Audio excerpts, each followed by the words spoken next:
Jésus, cette femme-là pensait que Jésus avait soif.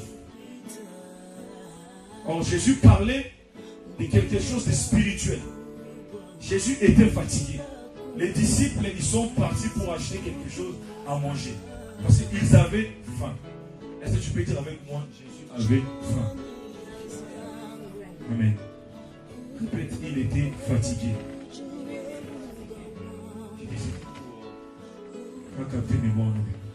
Jésus était fatigué. Il s'est assis dans un puits d'eau. Parce qu'il était fatigué. Ils ont marché avec des disciples. Il était fatigué. Il avait besoin de quelque chose. Quand quelqu'un est fatigué, il a besoin de quelque chose pour donner la force. Quand on a faim, on a besoin de manger pour retrouver encore la force. Et si on nous dit que Jésus, il était fatigué. Les disciples sont allés chercher à manger. Jésus est resté. Mais quand vous lisez cette conversation, vous allez voir qu'à la fin, Jésus n'avait plus faim. Effectivement, Jésus avait mangé. Amen. Effectivement, Jésus avait mangé. Parce que Jésus avait besoin de quelque chose. Cette femme aussi avait besoin de quelque chose. Ça, je me suis limité au verset 18. Quand Jésus, au verset 16, je crois, quand Jésus a dit à cette femme-là, ramène-moi ton eau. En fait, cette femme a dit à Jésus, donne-moi de l'eau. Cette eau-là que tu as dit. Si tu me donnes cette eau, j'aurai plus soif. En fait, Jésus est allé directement. Il a dit, ramène-moi ton mari. Ramène-moi ton mari, c'était de l'eau que Jésus devait donner à cette femme. Alléluia. Parce que cette femme-là avait aussi besoin d'eau. Jésus a dit, si moi je te donne de l'eau, tu auras plus soif. Il a dit, Seigneur, donne-moi cette eau-là, pour que j'aie plus soif. Jésus a dit directement, ramène-moi ton mari. En fait, ramène-moi ton mari, c'était le repas que Jésus donnait à cette femme. Alléluia. Jésus disait à cette femme-là, si tu prends ma vie, Jésus disait à cette femme-là, si je te communique la vie que j'ai, Jésus disait à cette femme-là, si je te donne ce que moi j'ai, tu n'auras plus besoin du monde. Alléluia. Il y a de l'eau que Jésus devait donner à cette femme-là pour que cette femme-là ait la vie. Cette femme-là n'avait pas la vie. Et Jésus devait donner la vie à cette femme-là. Jésus a dit à la femme, ramène-moi ton mari. Maintenant, là où la femme...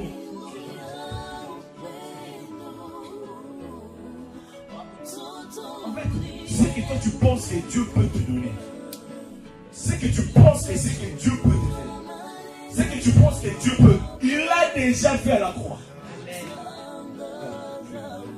Est-ce que tu considères ce que Dieu a fait? Est-ce que tu considères ce que Dieu a fait? Jésus c'est le chemin. Il n'a pas dit que je suis un chemin. Quand on parle de un chemin, il avait dit il y a d'autres chemins. Jésus, c'est le seul chemin qui nous amène à la vie. Seul chemin qui nous donne la vie, qui nous amène vers le Père. Amen. Subitement, Jésus avait plus faim. Ils ont ramené à manger. Mais Jésus avait déjà mangé. Parce qu'il avait conquis le cœur de cette femme. Et cette femme-là, quand elle est partie, elle est allée parler de Jésus. Il y a un homme qui a parlé de ma vie, c'est un prophète. La Bible dit Jésus devait passer. Il avait dit, il fallait. En fait, comme il fallait, ça veut dire, il devait faire quelque chose. Jésus devait seulement passer. Mais Jésus est resté dans cette ville-là pendant 2 jours de plus. Il avait besoin de Jésus. Vous savez, un homme, quand il croise Jésus, il a encore besoin de Jésus.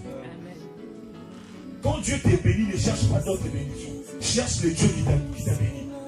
Quand Dieu te touche, ne cherche plus qu'il te touche encore.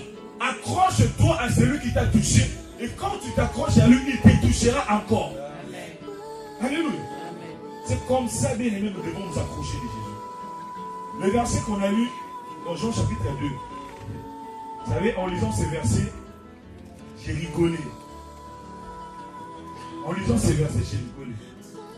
Jésus, il est mystérieux. Mais je préfère parler de Jésus aujourd'hui jusqu'à demain. Je préfère parler de Jésus.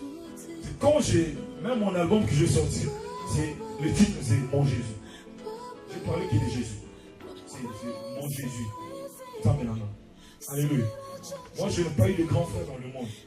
Mais j'ai eu un grand frère qui s'appelle Jésus. Une fois que j'ai croisé Jésus, et cette intimité-là avec Jésus, je ne peux pas vous l'expliquer. C'est qui Jésus. Dans Jean chapitre 2, ici Jean nous parle du premier miracle de Jésus. C'était dans une fête. Jésus, ça vient de lui-même. Il a dit, je suis la source de vie. Vous savez, cette histoire, c'est bizarre.